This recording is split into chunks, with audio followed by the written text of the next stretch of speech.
And Monday, this is December 11, Real Talk 101, episode 21. Please do follow, like, and share all my videos right here. Tsaka i-support nyo na din yung videos ko sa YouTube and at the same time sa Facebook. Sa gustong magpabook ng full private reading, let me know. Sa gustong magpatanggal ng barang, kulam, sumpa at gayuma, message lang po kayo. Okay?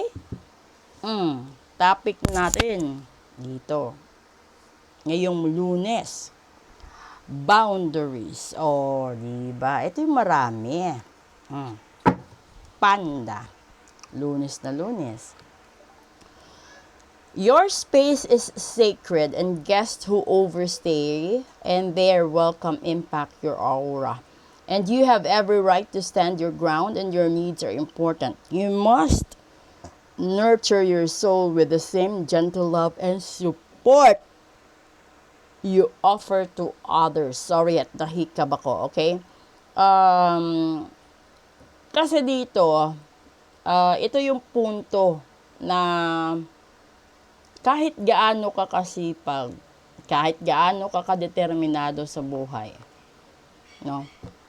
Kapag yung kasama mo or yung asawa mo is hindi ka pantay ng energy mo, mamalasin ka talaga sa buhay mo. At ito yung sinasabi ng universe. Kapag yan naramdaman mo na hindi kayo pantay ng asawa mo sa pagdating sa swerte sa buhay, hindi rin kayo magkasundo lagi sa lahat-lahat ng desisyon.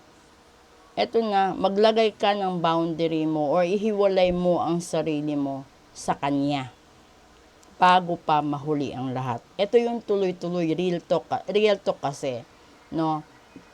Kapag yung pinakasalan mo, hindi mo soulmate, ibig sabihin, kahit anong timpla, kahit anong pag-aaral, pagpapasensya, pagpapatawad ang gagawin mo at pagtsatsaga, hindi kayo magiging swak sa isa't isa. And then, kung yung ilan sa inyo is na-experience ninyo na magkaroon ng karelasyon na iba. And then naramdaman ninyo na pa, itong taong ito, swak na swak kami. Sa lahat ng bagay, no, mapaproblema man o kasiyahan, magkasundo kami.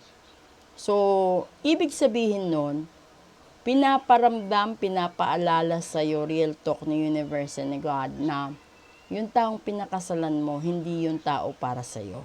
Hindi siya yung taong nakatadhana sa'yo. Okay? Ganon din yun sa kurso. Kahit sabihin ng magulang mo na sumunod ka sa yapak namin, magdoktor ka. Pero yung nakalaan para sa iyo is maging architect ka. Yun yung mangyayari, di ba? Kahit anong talino mo sa pagiging doktor mo, hahanapin mo pa rin yung journey sa sarili mo. So you have to set boundaries. Sabihin mo sa magulang mo, ito yung gusto ko. Ito yung ambisyon ko, 'di ba? Tapos sa negosyo, ganun din 'yun eh. Kapag nagtayo ka ng negosyo, kailangan himay mo, mahal mo, gusto mo. Kasi kapag nagtayo ka lang ng negosyo at iaasa mo sa ibang tao, malulugi ka. And the same thing with your friends, no? Kung hindi mo sila bibigyan ng boundaries, real talk, aabusuhin ka. Tapos kapag hindi mo pinagbigyan, sasabihin, gumanda lang ang buhay, nagmayabang na. Hindi.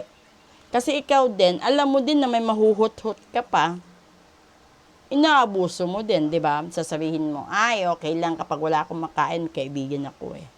Hindi ako mahihindian nun. Huwag ganun. Kasi lahat ng tao, kanya-kanya dapat ng sikap, kanya-kanyang pagtitipid, at kanya-kanyang, tawag nito, swerte. And that's the real talk about there. So, you have to support yourself, not just other people. Suportahan mo sarili mo.